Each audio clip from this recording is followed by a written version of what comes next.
We begin this course by examining the differences between the spirit and the soul, exploring their definitions, characteristics, and roles in different religious and philosophical traditions.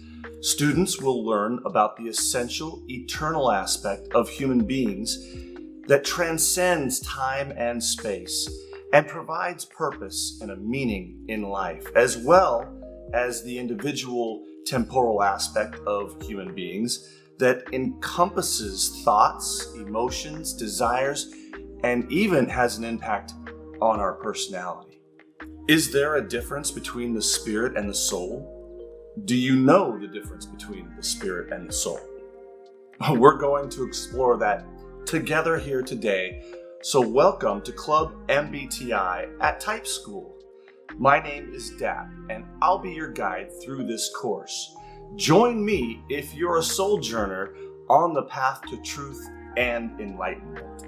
So I recently put out a questionnaire at Type School and asked to finish this statement. I believe the spirit and soul of a human are blank. And 25% of you said, I don't know, which was D. 25% said it wasn't real, and 50% of you said that they were different. That was a bit of a surprise to me because I would have assumed that most people would have thought that they were the same. But you chose different options. So today we're going to learn a little bit more. The spirit is often associated with the transcendent or divine aspect of the human beings. It's the part of us that connects to God or the universe and provides us with a sense of purpose, meaning, and a direction in life. It is often seen as the source of intuition, creativity, and inspiration. I recently heard a term being used at Type School called internal compass. That would also be a good way to describe the spirit inside of us. Another way to identify or label the spirit inside of us is our conscience. That inner voice that tends to give good advice on what is right and what's wrong. Next, the soul is often associated with the psychology or emotional aspects of human beings. It is the part of us that encompasses our thoughts, emotions, desires, and personality. Our soul is the seat of our consciousness and the source of our individuality and identity. Here are some differences between the spirit and the soul. Essence. The spirit is often seen as the essential, eternal aspect of human beings that transcends time and space, while the soul is seen as the individual, temporal aspect of human beings that exists within time and space. Purpose.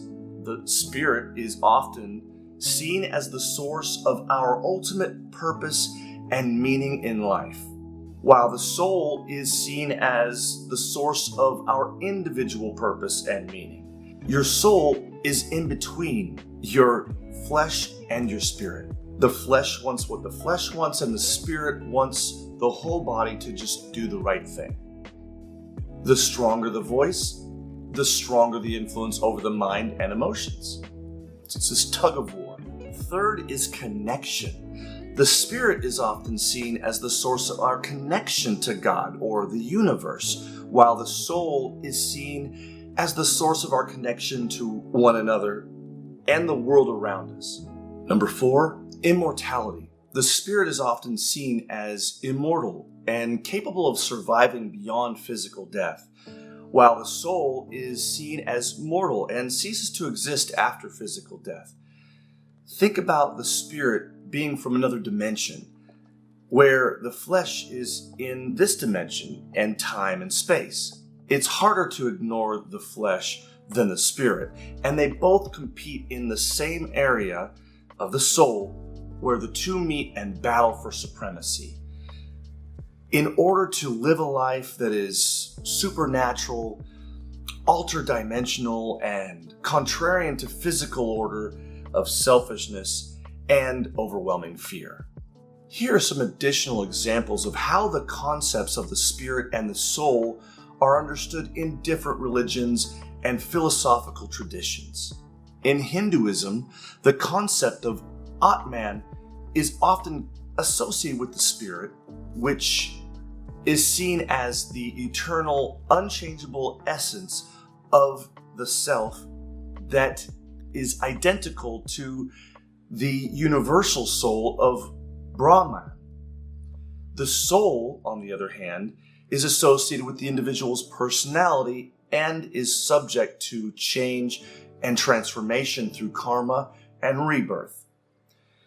In Christian theology, the concept of the Spirit is often associated with the Holy Spirit, which is seen as the third person in the Trinity and is the source of spiritual guidance, comfort, and transformation. The soul is often seen as the immortal spiritual aspect of human beings that is created by God and destined for either heaven or hell. If you go to heaven, your spirit gets a new body and a perfect soul, incapable of being sad. Sounds like reincarnation in a way, doesn't it? In Buddhism, there is no concept of a permanent, eternal self or spirit. Instead, the focus is on the impermanent, interconnected nature of all phenomena and the illusion of a separate self. The soul is often seen as a temporary, illusory construct that arises from ignorance and attachment. In ancient Greek philosophy, the concept of the soul was often associated with the psyche, which encompassed the mind, emotions, and desires. The soul was seen as a source of consciousness, reason, and morality. The concept of the spirit was less prominent, but was sometimes associated with the nous, which was seen as the divine aspect of the soul that allowed humans to perceive and contemplate universal truths. These are just a few examples, and there are many other interpretations and variations of these concepts across different cultures and traditions. Next, let's look at the characteristics of the spirit. Connection to the transcendent or divine. We search for meaning in music, and we look for meaning in life and meaning in books, and we look to the skies to find if we're alone in the universe. And honestly, we are looking for a connection to transcend our nature, which is of a fallen position. And so we're always looking to connect with something bigger than us. A lot of times we'll go to a concert and we'll feel connected to the people around us because we all love the same artists and we all love the same songs, and we'll feel connected if we all drive a Harley Davidson in some cases, or we're all a part of a Volkswagen club. We feel connected when we go to a church or a mosque or a temple and we see other people that look like us and sound like us. We're looking for that connection. That's your spirit looking for that connection. Unless you're there for ulterior motives, then it's anything but. So when you're looking for truth, when you're looking for answers, it's your spirit that is searching for those answers. Another characteristic of the spirit is the source of intuition and creativity and also inspiration. I've often said that intuition is actually a form of faith. It can be faith in anything, but like intuition, it can be wrong. So it's not always right. And I think that when we find ourselves looking for inspiration, we're looking to be inspired, we're looking to be creative, we're looking to be inspirational to other people, But we have to realize that our intuition is ultimately at work here. We're only able to really see the connections through our intuition, whereas it doesn't mean everyone can't be a believer in a certain faith, but it does help to have that intuitive connection to what you believe in. And it is a way of knowing. It's a way of perceiving information outside of your hearing, your taste, your smell, your sight, your touch. You're getting information from outside of your body to your mind and to your emotions and to yourself through intuition. So it's acting as a sixth sense. And I really want you to think about that. That is something that when we look at the number of man in numerology, the number of man is 6. But why isn't it 5? We have 5 fingers, 5 toes, 5 points, 1, 2, 3, 4, 5. And the perfect person isn't represented by 5, but a perfect person is represented by 6. So when we're complete, we are 6. And I believe this is from our 6 senses, and faith or intuition being one of those.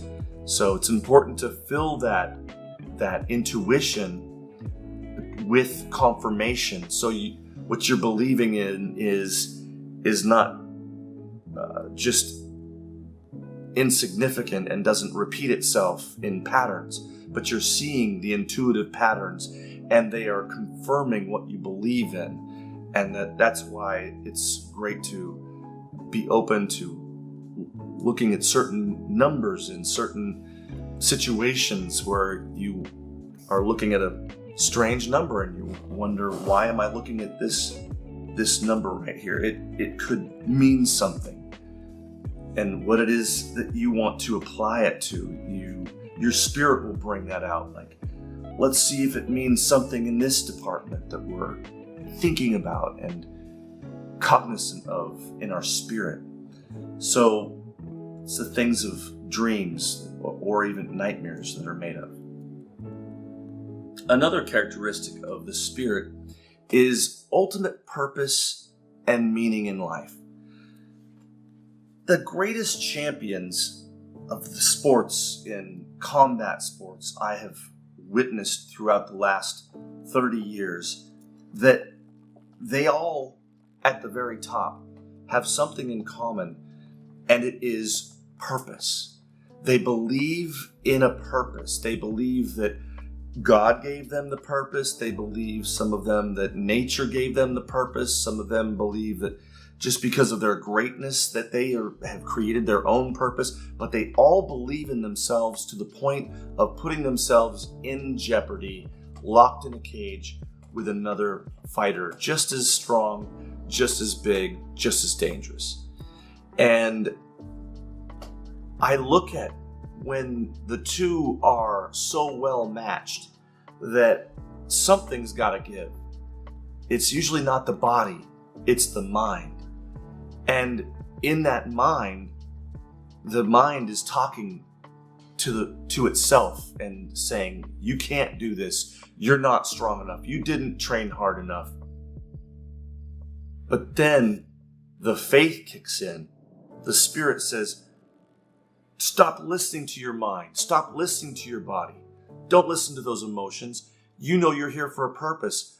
Either, God sent you on this mission. A lot of them believe that they are divinely appointed to be champion.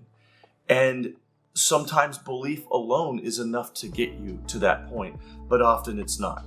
And often you see when there's an undefeated fighter who has an incredible amount of belief in themselves and their purpose, and they lose, suddenly they doubt their purpose because their faith is weak in that area. If their faith was stronger, it would overcome this and say, Just because you're on a mission doesn't mean you are never going to fail. They can talk to themselves with their spirit to regain that faith and regain that purpose and not lose it because they lost one battle. But there's an entire life ahead of them. So it's really important you can see how far the human mind can take you and then how far the spirit of the person will take them. I'll give you another example in a bit morbid, but clinically true. If you have a mouse in a 5-gallon bucket of water and that mouse falls in, it dies very quickly. Within maybe treads water for maybe 20 minutes, a half an hour, something like that. Very short amount of time. And then they give up and they die. But if you reach in there and grab the mouse and take it out, you rescue the mouse after it was treading water for just about 20 minutes. You're in there 15 minutes, grab it, and then you put it back in the water and you just walk away, you let it go. It will swim for 20 hours waiting for you to return to come pick it up and save it. So the belief in something has a serious outcome to your life in what you're striving to achieve in your life, to whatever purpose it is you are applying your will. These are important things to have. So there's a reason, and the ultimate purpose and meaning in life is another characteristic of the spirit, which is very important. And finally, the aspect of the spirit is immortal and eternal in the aspects of human beings. And one of the obvious aspects of the spirit is the immortal and eternal aspect of human beings. Just as unexplainable as where you came from is where you're going. If you can't explain and understand who you were before you came here, how will you ever connect with the state of you as opposed to who you will become in the eternal dimension without time and corruption as concern? In other words, I'm saying all that to say this. Can you imagine identifying with you when you were a sperm? 23 chromosomes. No. And you don't stop to communicate with those sperms. You have transcended. You have gone beyond. You have become reincarnated into something greater, something better. A lot of times I can think of it as a cocoon into a butterfly, but this is really even much more dimensional, where we will transcend into something that will barely remember what we did in this realm that wasn't based on truth and logic and reality and law. So the more we learn about truth, the more we learn about spiritual truths and laws and principles, the more our spirit will grow in strength and belief in that purpose. It is like a fire, you have to build it. Now, let's talk about the characteristics of the soul. Connection to other people and the world around us. The soul is the mind and the emotions working together in this physical body to produce a je ne sais quoi, a vibe, a personality. It's your interface with all of those around you and nature itself. We're also, the soul is the seat of consciousness and source of individual identity. Whereas opposed to the spirit, the soul is the source of individuality and identity. And this is really where we begin to not live by spirit, but by the soul life. What feels good, what sounds logical, what's good for self-preservation, self-improvement, but overall, selfishness, taking without thinking of giving. It is by nature what we do. Also, the soul is the source of individual purpose and meaning.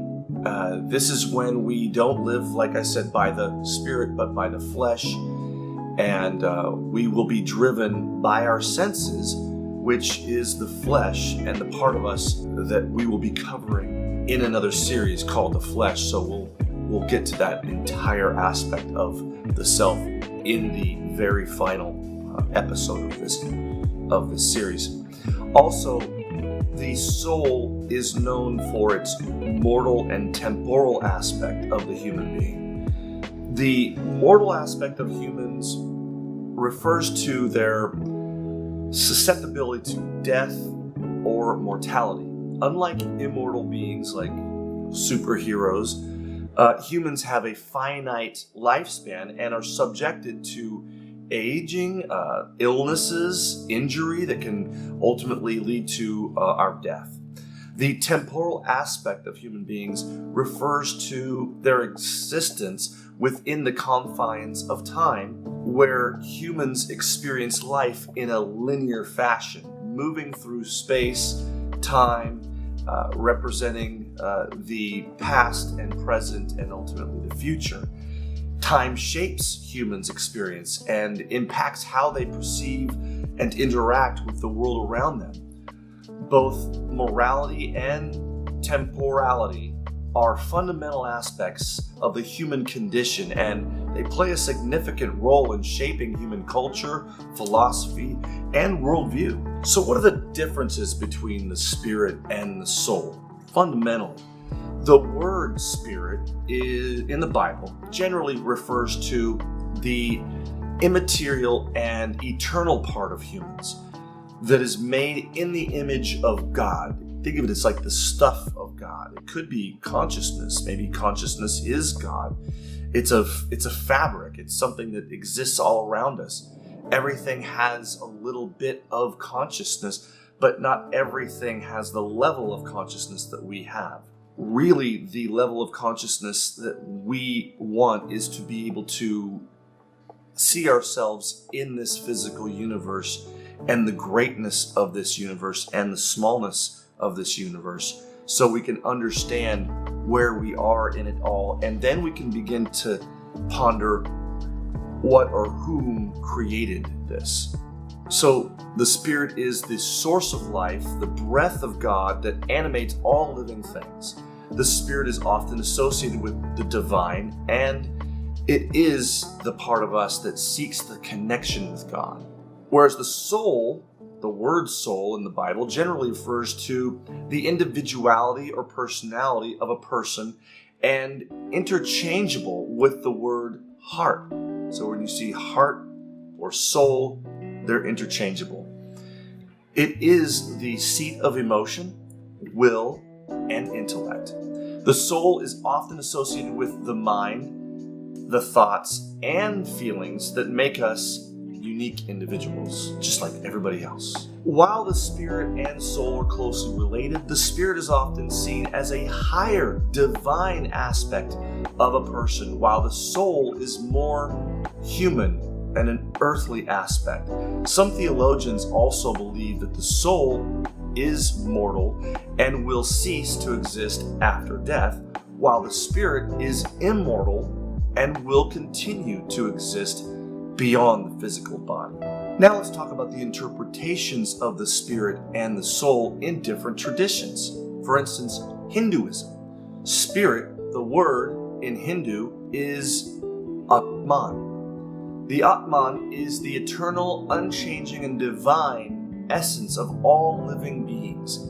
It is seen as identical to universal consciousness or Brahman.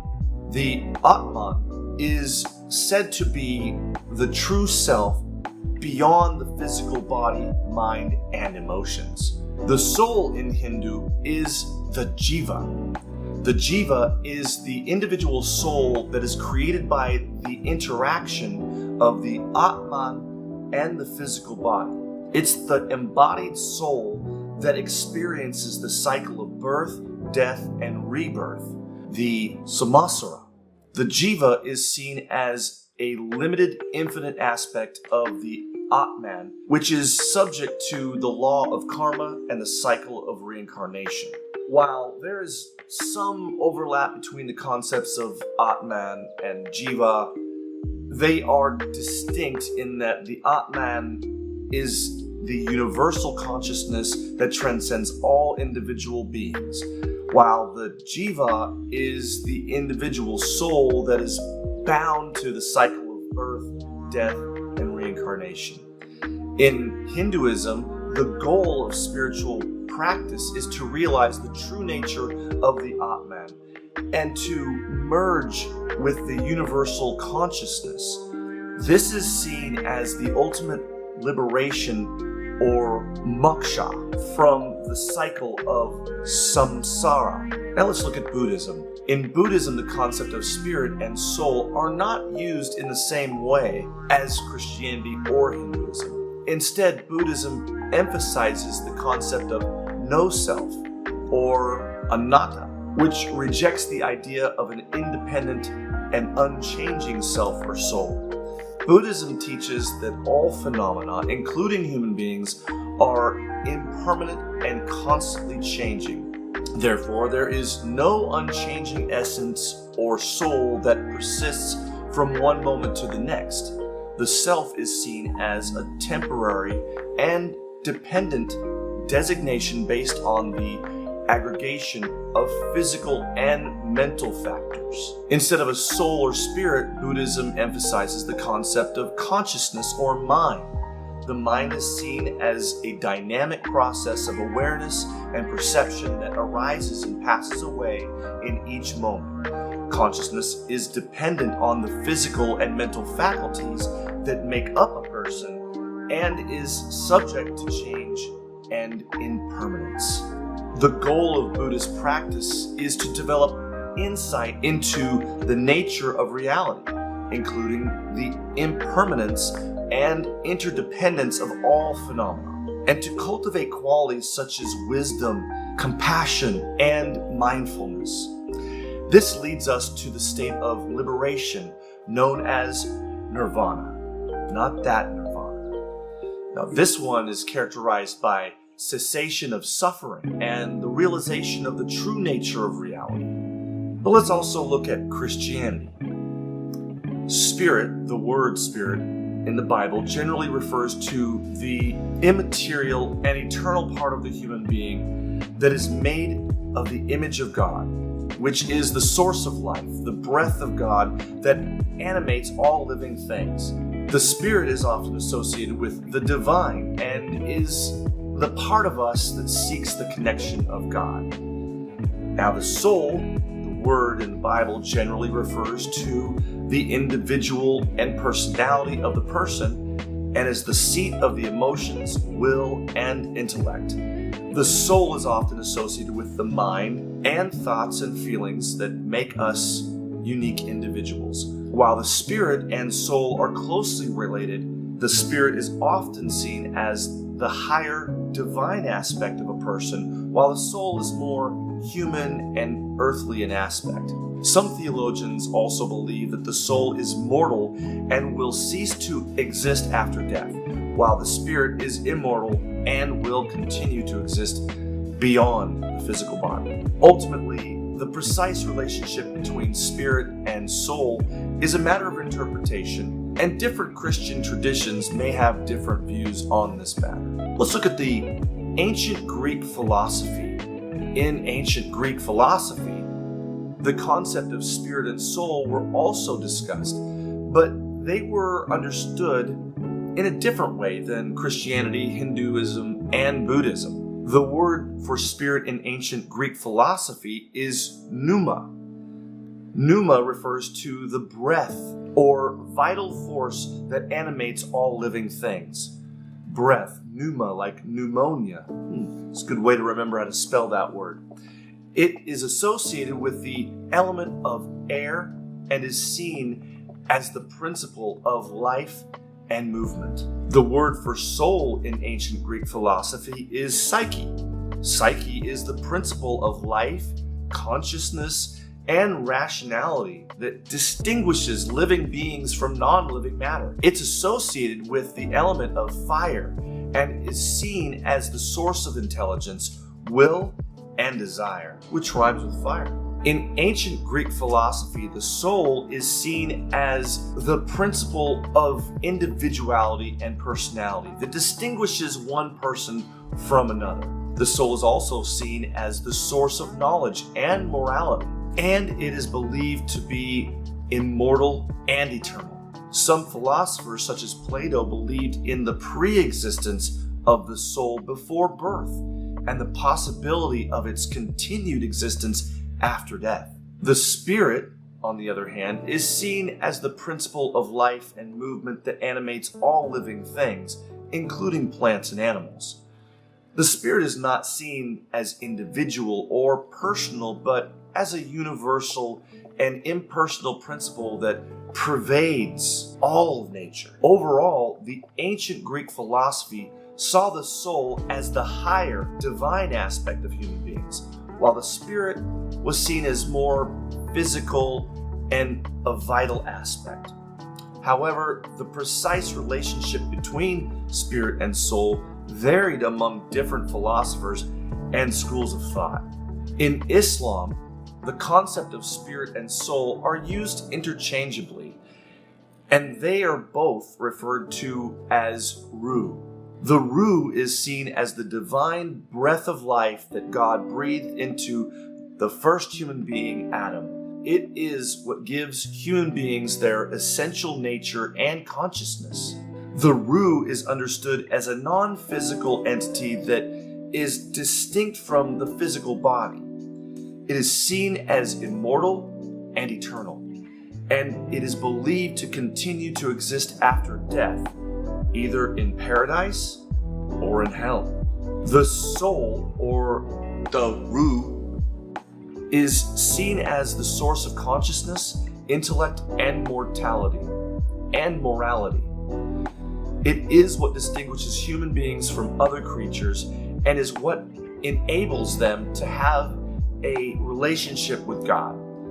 The soul is believed to have a direct connection with God and is capable of recognizing the truth and experiencing spiritual enlightenment. In Islamic tradition, the ruh is seen as a pure and divine essence that is untainted by sin or evil. However, it is believed that the soul can be corrupted by sin and that it is the responsibility of human beings to purify and elevate their souls through acts of worship, good deeds, and moral conduct. Overall, the concept of soul in Islam emphasizes the importance of spiritual growth and the pursuit of moral excellence as a means of attaining closeness to God and achieving salvation in the afterlife. So in conclusion, how can we hear that voice of our spirit? Or is there a way to amplify that voice inside of us? It's actually very simple and requires you to do nothing. Literally nothing but meditate. Be alone with your thoughts without outside stimulation. No radio commercials playing in the background. No messages in front of you, no cell phones, just you alone with your thoughts. Listen to any negativity coming from within yourself. This could be from the flesh, it could be from your emotions, or even your brain. You'll hear all the complaints and preferences and pet peeves that you may have. And a lot of first world problems, I think you're going to hear. This is the moral filth of ourselves. And we need to critique those ideas that pop up into our head. Listen to your state of worry and anxiety. Then, with your spirit, reprimand yourself with positive self-talk. Let's say you have an issue with your place of work. These thoughts might be intrusive and permeate any attempt at meditation. But listen to your spirit. It knows the solution, but it also knows exactly why the issue is persisting. Your spirit may tell you you're lazy for not finding another job. You seek too much pleasure on the weekends instead of looking for a better work environment. You fear a lapse in healthcare or income. These are all legitimate concerns, but instead of telling yourself that you're not lazy, tell yourself not to be lazy, acknowledging your potential for at least becoming lazy in certain situations. That's what's causing you all this anxiety in the long run. Don't lie to yourself. Be honest with yourself so you can confront why you do what you do, or in this case, why don't you do what you know you should do and it's causing you anxiety. We also must accept that we cannot change those who do not wish to be changed. If we tolerate them, then we have nothing to complain about. We've chosen to be in that situation. The other option is to migrate, leave that relationship before you make any commitment. If you already have, then perhaps give an ultimatum, and maybe the reality of your absence could inspire change from that individual. But will that individual feel controlled, or will they be happy with the changes? It's hard to say. Ultimately, there are people with good spirits and there are those with bad ones. I think if you love the truth and you're seeking the truth, even when the truth makes you look bad, then you have a spirit that is good and that will guide you towards becoming more perfect. And I think that there's many people that have a bad spirit that don't care about their spirit. They care about what's important to them and them alone. And they become the worst type of people, selfish. And then they'll deny it, and then they'll become hypocrites. So selfish hypocrites. Can't get much worse. We will talk next about the emotions, which are only half of the soul. The other half will be covered in the lobes, dealing with the mind and the electrical organ called the brains, consisting of the two separate but connected sides of the brain called the lobes. Then we'll finish this series with the flesh. No, we're not going to have a barbecue. No, we're going to find the true source of most every problem and addictive trait that we display. But that's all coming up in the future very soon.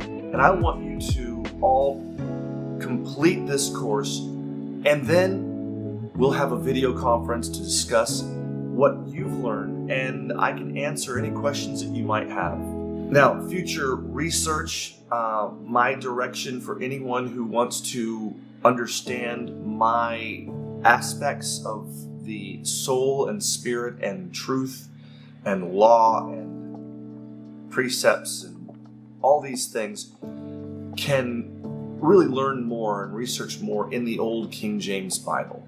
But don't just stop there. Use the 1828 Noah Webster Dictionary online for free so you can understand the old words that were used over 400 years ago, because we're not using all those words anymore. So you just need to look them up, find the meaning. You can do that.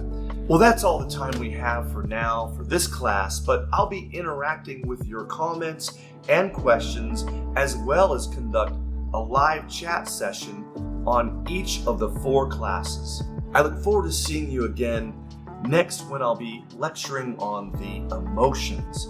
Until then, take advantage of the resources provided by Type School and check out all their courses, and go find yourself.